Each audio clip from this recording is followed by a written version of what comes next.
Hello मित्रांनो, स्वागत आहे तुमचं या चॅनलवर. आपली जी एम एस एक्सेलवरची जी लेक्चर सिरीज चालू आहे त्यातला पुढचा भाग आहे.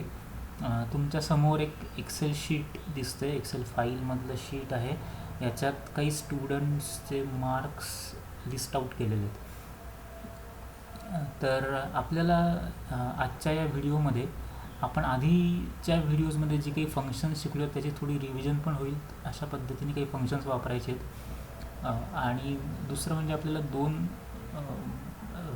नवीन फंक्शन्स फंक्शन्स म्हणण्यापेक्षा आपल्याला दोन नवीन गोष्टी शिकायच्या आहेत. एक म्हणजे इफ कंडिशन कशी वापरायची आणि दुसरं म्हणजे लुकअप टेबल कसं वापरायचं. इफ कंडिशन म्हणजे काय आणि लुकअप म्हणजे काय हे मी आता सांगेन बोलण्याच्या ओघात. आणि त्याच्यानंतर या व्हिडिओमध्ये आपण एवढंच बघणार आहोत आणि नंतर पुढच्या व्हिडिओमध्ये आपण काही हेच एक्सेल शीट वापरून फॉर्मॅटिंग कसं करायचं ते बघू. पण फॉर्मॅटिंगच्या आधी आपण हे टेबल कंप्लीट करूयात. ह्या टेबलमध्ये आधी काही गोष्टी इनकम्प्लीट आहेत. त्यांचे ह्या सगळे इथे तुम्हाला काही स्टुडंट्स दिसत आहेत. रो नंबर 5 पासून रो नंबर 24पर्यंत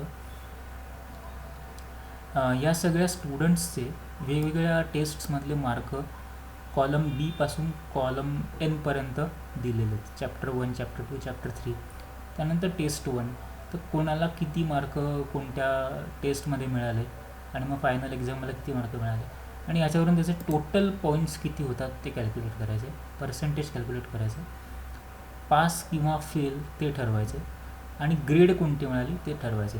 तर पास किंवा फेल कसं ठरवायचं, ग्रेड कोणती मिळाली तर कसं ठरवायचं मिळालेल्या पर्सेंटेजवरून, तेच आपल्याला आजच्या या लेक्चरचं मुख्य उद्दिष्ट ते आहे. या पास फेल ठरवण्यासाठी आपण इफ कंडिशन वापरणार होतो आणि लेटर ग्रेड जी ग्रेड आहे ABCD काय जी ग्रेड मिळेल ती ठरवण्यासाठी आपण लुकअप टेबल बघणार आहोत.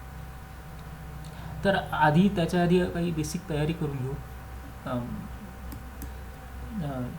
इथे सगळ्यात खालची जी 25वी रो दिसते ती आहे पॉईंट्स पॉसिबल. पॉईंट्स पॉसिबल म्हणजे याचा अर्थ असा आहे की ही टेस्ट किती मार्कांची होती ते आपल्याला सांगायचं. इथे आपल्याला दिसते की 10 मार्क पहिल्या विद्यार्थ्याला मिळाले आणि वेगवेगळे मार्क मिळत आहेत. तर सगळ्यात शेवटी 9 मार्क मिळाले. तर खरं तर आता हे मी पुन्हा एकदा इथं नमूद करतो, मागच्या दोन्ही लेक्चर्सना मी नमूद केलं होतं की हे एक्झाम्पल घेतलेलं आहे ते नोरिन ब्राऊनच्या पुस्तकातून घेतलेलं आहे. तर त्या पुस्तकातलं हे एक्झाम्पल आहे. त्याच्यामध्ये मला थोडी एक त्रुटी आढळली या एक्झाम्पलमध्ये. तरी मी आता तुम्हाला सांगतो. थोडंसं आपण इथे थोडंसं आपल्याला समजून घ्यावं लागेल काही. तर इथे आपल्याला ही टेस्ट किती मार्कांची होती हे ठरवण्याचा कुठलाच डायरेक्ट उपाय नाही आहे. आपल्याला एवढंच कळतं आहे की इथे मॅक्सिमम मार्क जे मिळालेले आहेत विद्यार्थ्यांना ते 10 आहेत. ओके, त्याच्यामुळे ही टेस्ट 10पेक्षा कमी मार्कांची तर नक्कीच नव्हती. आता ती 10पेक्षा जास्त मार्कांची होती का 15 मार्कांची होती का हे कळायला काही मार्ग नाही आहे. पण आपण असं गृहीत धरूयात की निदान एक तरी विद्यार्थी असा असेल ज्याला पूर्णच्या पूर्ण मार्क मिळाले असतील. आणि जर का एक विद्यार्थी जरी पूर्ण मार्क मिळवणाऱ्यातला असेल तरी आपण या कॉलममधला जो मॅक्सिमम स्कोअर जो आहे तो घेतला तर त्याला एका तरी विद्यार्थ्याला फुल स्कोअर मिळालेला असल्यामुळे तितक्या मार्कांची ती परीक्षा होती हे आपल्याला गृहीत धरता येऊ शकतं. तर हे गृहीतक इथे आहे. ओके, की आपण प्रत्येकच कॉलममध्ये तसं गृहीत धरणार आहोत की एका तरी विद्यार्थ्याला पूर्ण मार्क मिळालेले आहेत. समजा आपण एक उलटा विचार करून बघूयात की 10 मार्कांची परीक्षा होती आणि समजा 10पैकी 10 मार्क कोणालाच मिळाले नाहीत, 9 किंवा त्यापेक्षाच कमीच मार्क सगळ्यांना मिळाले. तर या सगळ्या कॉलममधल्या एंट्रीजचं मॅक्सिमम घेतलं तर ते 9च येऊ शकेल. 9 किंवा त्यापेक्षा कमीच येईल जर का 9 मॅक्सिमम मार्क मिळालेले असतील तर. ओके, तर 10 मी येणार नाही. त्याच्यामुळे आपल्याला जर का आपण या कॉलमचं मॅक्सिमम घेतला तरीसुद्धा त्याचं उत्तर 9 येईल किंवा त्यापेक्षा कमी येईल. ओके, 10 येणार नाही. इथे आपण मॅक्सिमम फंक्शन वापरून ही टेस्ट किती मार्कांची होती हे काढणार आहोत. आणि त्यासाठी म्हणूनच आपल्याला एक गृहीत धरावं लागेल की निदान एका तरी मुलाला पूर्णच्या पूर्ण मार्क मिळालेले आहेत. Okay, all right. तर आता आपल्याला इथे काय वापरायचं आहे, मॅक्सिमम हे फंक्शन वापरायचं आहे. तर त्याच्यामुळे नेहमीप्रमाणे फंक्शन वापरताना आधी equal to sign max, double click, इथे समोर आलं आहे आपल्याला सजेशन फंक्शनचं मॅक्स. आता आपल्याला काय हवं आहे, तर या बी या रोमध्ये B5 ही पहिली एंट्री, 5व्या रोपासून स्टुडंट्सची नावं सुरू होतात. तर आपण खाली येऊ 24 पर्यंत. ओके, B5 इथे बघा maximum function that applies to all the cells beginning from B5 to B24. आता एंटर करूया, 10 आले, म्हणजे 10 मार्कांची ही टेस्ट होती. मला असं वाटतं तुम्हाला समजतं आहे हे. ऑलराईट. आता अशाच प्रकारे प्रत्येक टेस्ट किती मार्कांची होती ते काढायचं मॅक्सिमम फंक्शन वापरून. आणि हेच गृहीत धरलेलं आहे की एका तरी विद्यार्थ्याला पूर्ण मार्क त्या टेस्टमध्ये मिळालेले असणार. त्याच्यामुळे मॅक्सिमम फंक्शन जर अप्लाय केलं या कॉलमवर, तर जी मॅक्सिमम नंबर असेल तो त्या विद्यार्थ्याला मिळालेला पूर्ण मार्क ज्याला मिळाले तो बरोबर तिथे येईल त्या ठिकाणी. असं ते आहे. आता इथे आपण पुन्हा एकदा मॅक्सिमम फंक्शन वापरू शकतो. प्रत्येक कॉलमसाठी मॅक्सिमम फंक्शन सेपरेटली वापरू शकतो आणि उत्तर काढू शकतो. पण दुसरा आणखीन सोपा मार्ग असा की एक तो कॉपी पेस्ट करायचा. आपण पाहिलं आहे मागच्या वेळेला की जर का ह्या कॉलममध्ये Ctrl+C दाबलं कीबोर्ड शॉर्टकट, किंवा इथे ऑलरेडी आपला हा सेल सिलेक्ट केलेला आहे, इथे कॉपी म्हटलं आणि पुढच्या सेलमध्ये येऊन जर का पेस्ट म्हटलं इथे येऊन, तर 10 येतं. कारण इथलाही जो काही मॅक्सिमम जो आहे तो 10 आहे. आता इथे बघा, इथे B5 पासून ते B24 पर्यंतचा मॅक्सिमम आला आहे. आणि इथे जर का क्लिक केलं तर ह्या फॉर्म्युला बारमध्ये C5 पासून C24 पर्यंतचा मॅक्सिमम जो तो आला आहे. म्हणजे आपण फॉर्म्युला कॉपी केला पण कॉलम बदलल्यामुळे त्याने ऑटोमॅटिकली त्यांनी पण मॅक्सिमम फंक्शन हे वेगळ्या रेंजवर अप्लाय केलं. करस्पॉन्डिंगली त्यांनी नवीन कॉलमच्या एंट्रीजवर ते फंक्शन अप्लाय केलं. ओके, तर हा एक मार्ग आहे. आपण कॉपी पेस्ट करू शकतो. एक तर सेपरेटली प्रत्येक कॉलममध्ये जाऊन मॅक्स फंक्शन अप्लाय करू शकतो, किंवा फॉर्म्युला किंवा हे फंक्शन कॉपी पेस्ट करू शकतो, किंवा आणखीन सोपं म्हणजे सरळ इथे जे हे फिल हँडल आहे ते धरून ड्रॅग करू शकतो. हे ड्रॅग केलं तर संपूर्ण या रोला जेवढा आपण सिलेक्ट केलेला आहे त्याला तो फॉर्म्युला किंवा ते फंक्शन अप्लाय होईल. आता उदाहरणार्थ इथे बघितलं ई कॉलमला, तर maximum of all the entries beginning from E5 to E24 म्हणजे 50 असं आलं. इथे प्रत्येक ठिकाणी तुम्हाला हे मॅक्सिमम दिसेल. आणि हे फायनल एक्झाम जी आहे ती 150 मार्काची. Okay fine. म्हणजे आपण आता किती मार्कांची प्रत्येक एक्झाम होती ते कॅल्क्युलेट केलं. आता total points. Okay, total points म्हणजे प्रत्येक विद्यार्थ्याला मिळालेले संपूर्ण सगळ्या परीक्षांमधले एकूण मार्क. त्याची म्हणजे याचा अर्थ याची हा जो पहिला स्टुडंट घेतला तर त्याच्या सगळ्या पॉईंट्सची बेरीज केली तर इथे टोटल पॉईंट्स मिळणार आपल्याला. त्याचे काय त्याच्यासाठी वापरणार तर आपण सम फंक्शन वापरू शकतो. इक्वल टू सम, ते सम आलं. सम कशाची घ्यायची तर या संपूर्ण रोमधल्या एंट्रीज, म्हणजे B5 पासून ते N5 पर्यंत. इथे B5 आहे, इथपासून आपण मग B5 C5 D5 E5 असं माझ्या मते आपण पहिल्यांदाच रो वाईज सम घेतो. आत्तापर्यंत आपण जितकी उदाहरणं बघितली त्यावेळेला आपण कॉलममधल्या एंट्रीजची सम घेतली होती. त्याच्यामुळे आता इथे काय होतं आहे की कॉलम नंबर कॉन्स्टंट राहतो, रो नंबर्स बदलत आहेत. रो म्हणजे रो इंडिकेशन्स बदलत आहेत. B C D असं. ओके, N5 पर्यंत. Okay, enter. 373. आता फॉर्मॅटिंग झालं.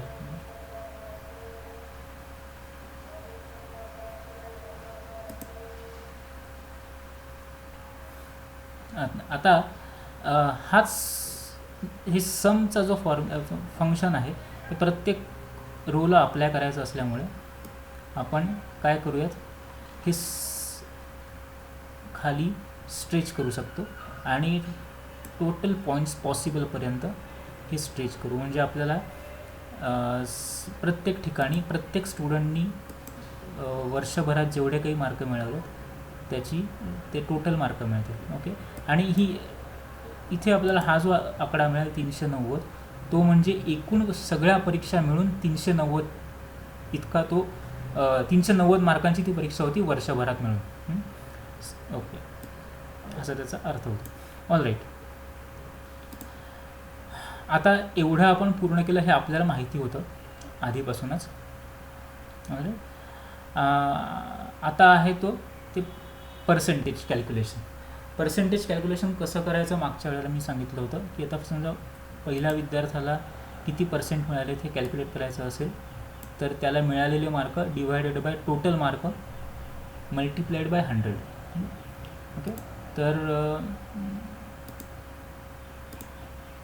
ओके. तर आता म्हणजे आपल्याला काय करणार, आपण त्याला मिळालेले मार्क म्हणजे ही एंट्री डिवायडेड बाय हा नंबर हे केलं आणि मग त्या मिळणाऱ्या रेशोला 100ने मल्टिप्लाय केलं तर आपल्याला पर्सेंटेज मिळणार.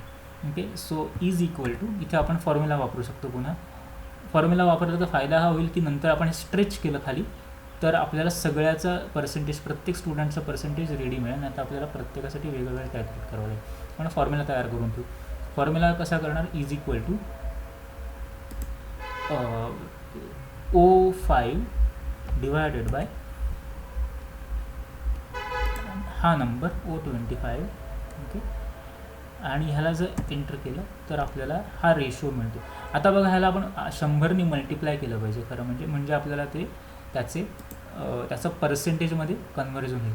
आता इथे पर्सेंटेजचा सिम्बॉल दिसतो आहे इथे. याबद्दल मी अगदी पहिल्या लेक्चरमध्ये तुम्हाला सांगितलं होतं की जर का आपल्याला पर्सेंटेज फॉर्मॅटमध्ये एखादा नंबर हवा असेल तर आपण तो नंबर सिलेक्ट करून जर का पर्सेंटेज म्हटलं तर तो पर्सेंट फॉर्ममध्ये येतो. त्याने आता इथे थोडंसं राऊंड ऑफ केलं आहे तर 95 समथिंग यायला हवं.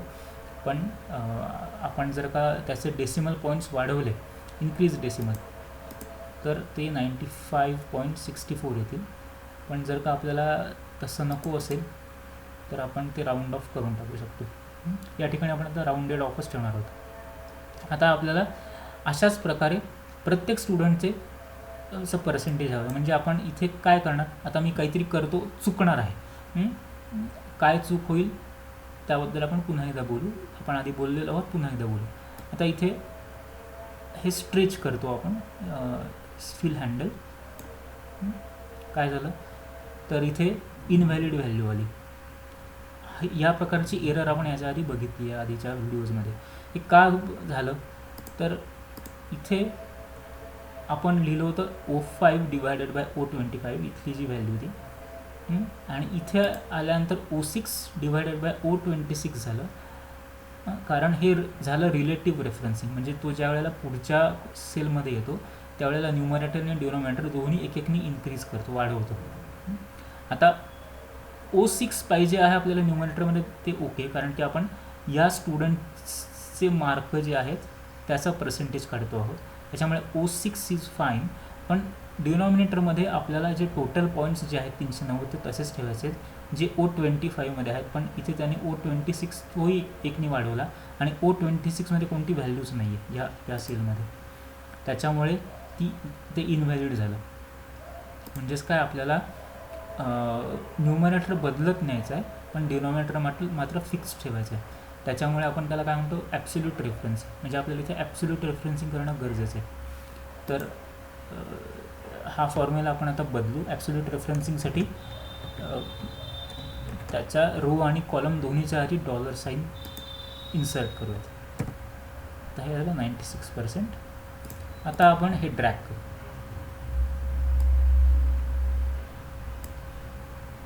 ओके, आता सगळे पर्सेंटेज आपल्याला हवे तसे मिळाले. ओके, आता इथपर्यंत जे आपण केलं ते साधारणपणे म्हणूयात की आधी आपण जे केलेलं आहे त्याची साधारण रिव्हिजन होती, नवीन काही आपण असं केलं नाही. वेगवेगळे फंक्शन्स वापरली, सम फंक्शन वापरलं, मॅक्सिमम फंक्शन वापरलं, पर्सेंटेज काढलं, आणि रिलेटिव्ह रेफरन्सिंग आणि ॲब्सोल्यूट रेफरन्सिंग करताना कसा घोळ होऊ शकतो ते एकदा आपण नव्याने आपल्याला ते रिवाईज झालं, रिव्हिजन झाली त्याची. ओके, हो, आता राईट. आता आपल्याला विद्यार्थी पास आहे की फेल आहे ते ठरवायचं आहे. त्याच्यासाठी आपल्याला पासिंग क्रायटेरिया आधी ठरवावं लागेल. आपण असं एक ठरवून घेऊ आपल्या साधारण जे आपले निकष असतात त्याप्रमाणे, की विद्यार्थ्याला जर 40% कमी मार्क मिळाला तर तो फेल, आणि 40% जास्त मिळाला तर तो पास. ओके, तर आता इथे आपल्याला एकतर हे आपण मॅन्युअली करू शकतो की 96% आहेत म्हणजे पास, 76% आहेत म्हणजे पास, कारण 40% जास्त आहे. तिथे 26% आहेत म्हणजे फेल, कारण 40पेक्षा कमी. तर अशा प्रकारे मॅन्युअली करू शकतो. पण ज्यावेळेला ही जी एक्सेल शीट्स खूप मोठी असतात, 1000-2000 एंट्रीज असतात, तेव्हा मॅन्युअली करणं शक्य नसतं. म्हणूनच आपल्याला आता इथे फंक्शन वापरायचं आहे, फंक्शन किंवा आपल्याला कंडिशन वापरायची. ओके, तर आता आपण इथे एक प्रकारे एक्सेलला अशी सूचना देणार की तू हा जो पीचा मधला जो हा कॉलम आहे, या कॉलममध्ये एंट्री चेक कर. ती जर का 40%पेक्षा जास्त असेल तर पास असा रिमार्क तिथे प्लेस कर किंवा फिल कर तो पुढचा हा क्यू कॉलममध्ये. आणि जर 40%पेक्षा कमी असेल तर फेल असा रिमार्क तिथे ठेव किंवा तिथे प्लेस कर किंवा फिल कर. ही इन्स्ट्रक्शन आपण एक्सेलला देणार, आणि त्याच्यासाठी आपण कमांड देऊ शकतो त्याला प्रॉपरली. फॉर्म्युलाजमध्ये जाऊन जर का इथे गेलो लॉजिकल, ओके, तर ह्याला इफ देन कंडिशन म्हणतात. तुमच्यापैकी ज्या कोणाला प्रोग्रामिंग लँग्वेज जर का थोडीफार माहिती असेल तर कंडिशनल स्टेटमेंट्स आणि लॉजिकल व्हॅल्यूज याची थोडी माहिती असेल कदाचित, तर आपल्याला इथे इफ कंडिशन वापरायची. ओके,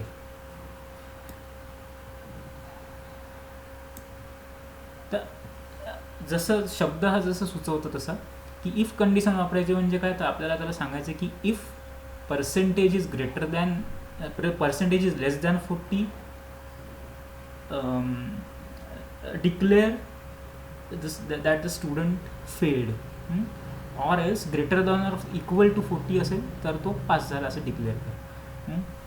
तर म्हणून इफ कंडिशन. आता इफ कंडिशन म्हटल्यानंतर हा डायलॉग बॉक्स आपोआप आपल्यासमोर पॉपअप होतो. तो आपल्याला 3 गोष्टी विचारतो इफ कंडिशनसाठी. एक तर ती कंडिशन काय आहे, ती कंडिशन जर का ट्रू झाली तर आपण काय करायचं, आणि ती कंडिशन जर का फॉल्स असेल तर काय करायचं. या 3 गोष्टी आपल्याला एक्सेल विचारतो. आता कंडिशन काय आहे, तर पर्सेंटेज जे आहे ते 40%पेक्षा कमी आहे की जास्त आहे हे चेक करायचं. ही टेस्ट आहे आपली, लॉजिकल टेस्ट इथे तुम्हाला दिसेल. Logical test is whether percentage is less than 40 or greater than 40. जर का ते लेस दॅन 40 असेल तर फेल म्हणायचं, म्हणजे लेस दॅन 40 आपण इथे टाकूयात. आता इथे आपण आत्ता या सेलमध्ये आहोत, त्याच्यामुळे आपण या स्टुडंटसाठी टेस्ट करूयात. या इथे हा जो सेल आहे तो आहे P5. तर P5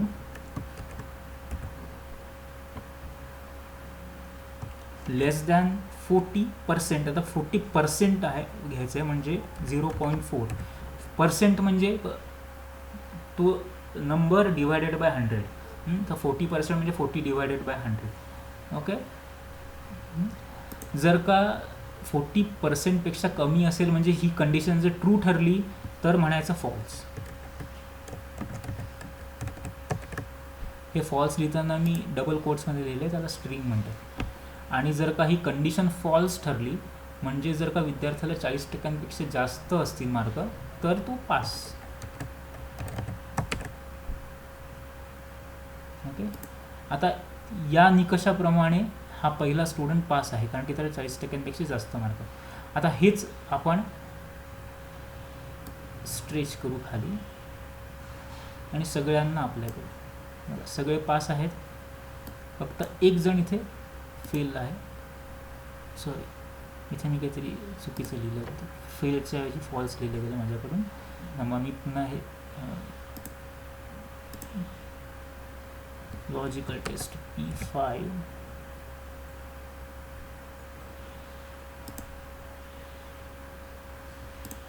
दुरुस्त करतो.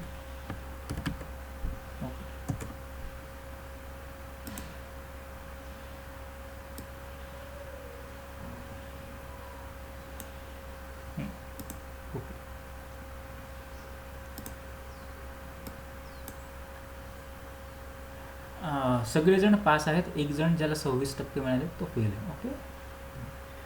तर हा एक भाग झाला. आता आहे ते म्हणजे लेटर ग्रेड, म्हणजे आपल्याला ग्रेड पण द्यायची आणि ग्रेड कशी द्यायची आहे याच्याबद्दलचं एक टेबल आपल्याला इथे ऑलरेडी आपण तयार करून ठेवलं.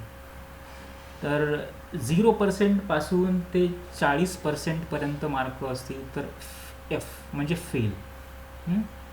40 पासून ते 60 पर्यंत असतील तर E, 60 पासून ते 70 पर्यंत असतील तर D, 70 पासून ते 80 पर्यंत असतील तर C, 80 पासून ते 90 पर्यंत असतील तर B आणि 90च्या पुढे असतील तर A.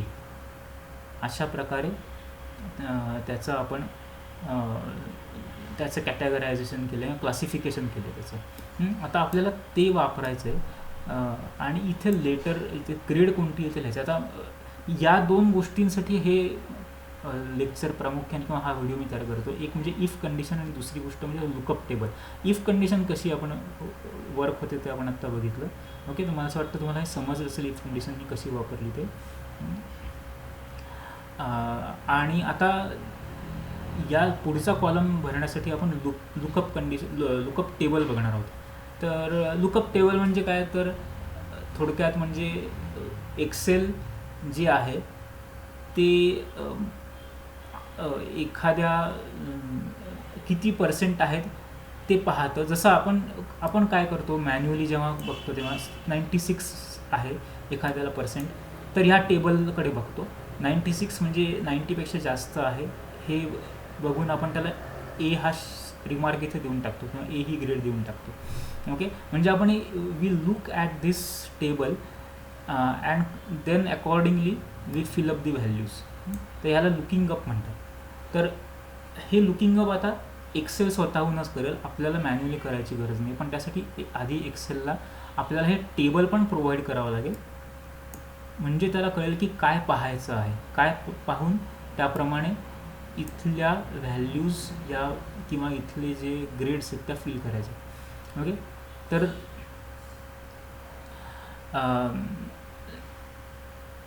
लुकअप टेबलसाठी आपल्याकडे आहे लुकअप आणि रेफरन्सेस. इथे व्ही लुकअप नक्की value lookup, V stands for value. Okay. So आपण इथे म्हणूयात व्ही लुकअप. आता इथे एक डायलॉग बॉक्स पॉपअप झाला आहे पुन्हा. आता लुकअप व्हॅल्यू काय आहे, तर त्याला काय पाहायचं आहे, मुळात त्याला म्हणतात लुकअप व्हॅल्यू. त्याला पाहायचे आहेत ते म्हणजे पर्सेंटेज, कारण की पर्सेंटेज बघून आपण त्याला त्याची ग्रेड देणार आहोत. तर लुकअप टेबलचा अर्थ असा आहे की आपण त्याला पर्सेंटेज फीड करायचं. लुकअप टेबल हे एखाद्या फंक्शनसारखंच काम करतं. त्या फंक्शनला आपण पर्सेंटेज फीड केलं की त्याच्यातनं रिमार्क हे आउटपुट येणार. तो रिमार्क ठरवण्याचं काम एक्सेल करणार.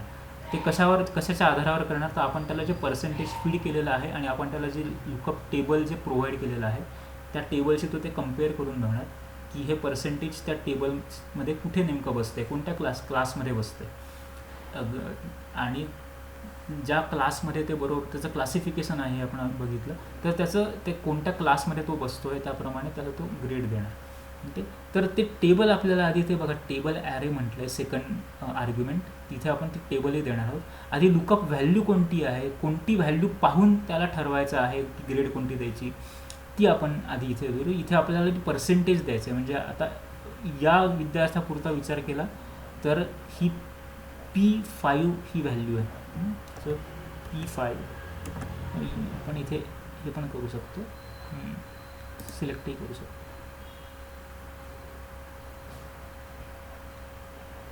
ओके, आता टेबल ॲरे जे आहे, तर टेबल ॲरे आपल्याला प्रत्यक्ष सिलेक्ट करावं लागेल. इथे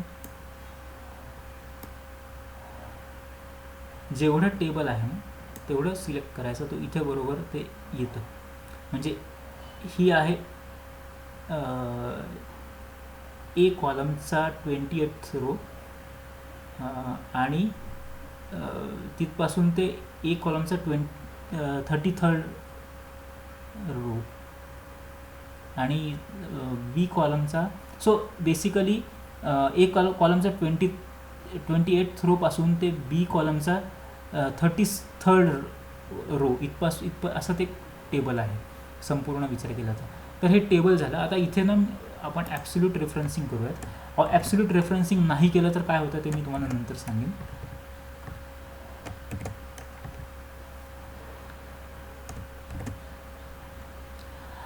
आणि पुढचं आहे ते column index number.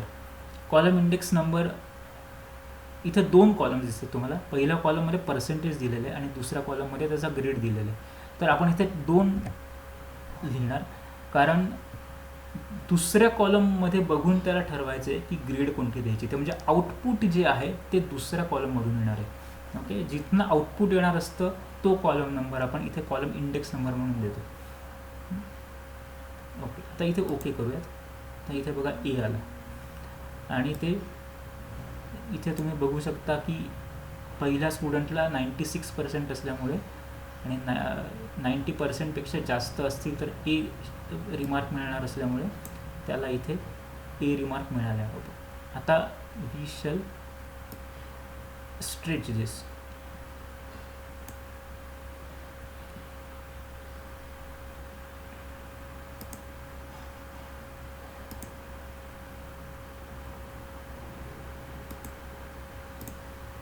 Okay,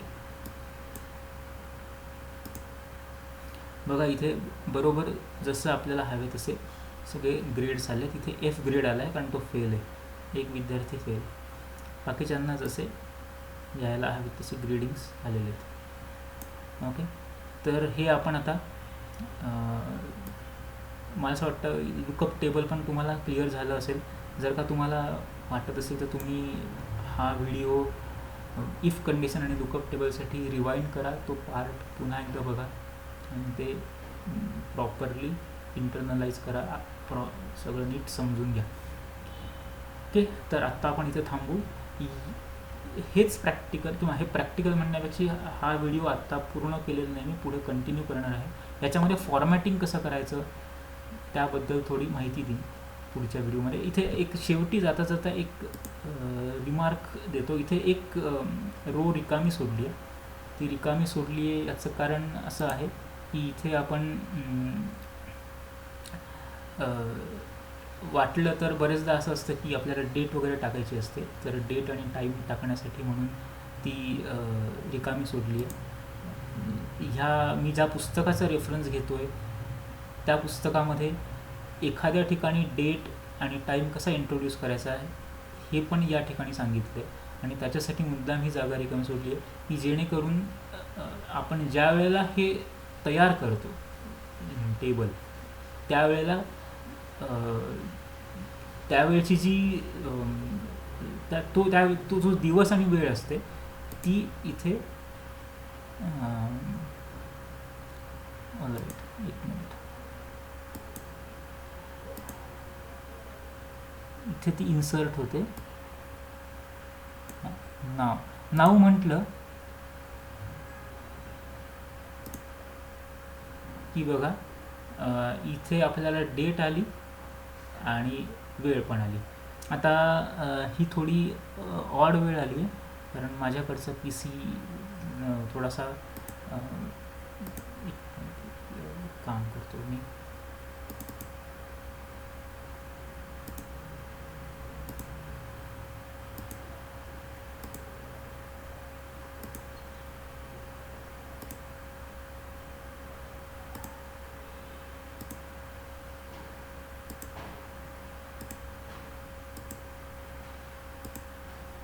okay, हे मी डिलीट करतो आणि नव्याने आपण नाव म्हटलं की तो आत्ताचा जो काही डेट आणि टाईम आहे ते देईल.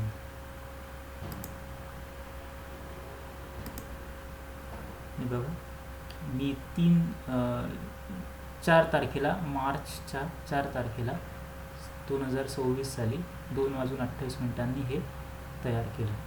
हे तुम्हाला आत्ता कळलं. ओके, तर हे अजून एक छोटं फंक्शन आणि ह्याचे काही वेगवेगळे फॉर्मॅट्स आहेत डेट आणि टाईमचे. डेट नुसती डेटही टाकता येते.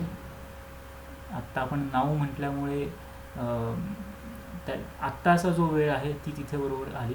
आणि ही डायनॅमिक असते नाव म्हटल्यामुळे, म्हणजे ज्या वेळेला आपण पुन्हा एकदा हे शीट ओपन करू तेव्हा त्यावेळेची डेट येईल, डेट आणि टाईम येईल. Okay fine. तर आत्ता हे आपण सेव्ह करूयात. ओके, आणि पुढच्या लेक्चरमध्ये पुन्हा एकदा भेटूयात.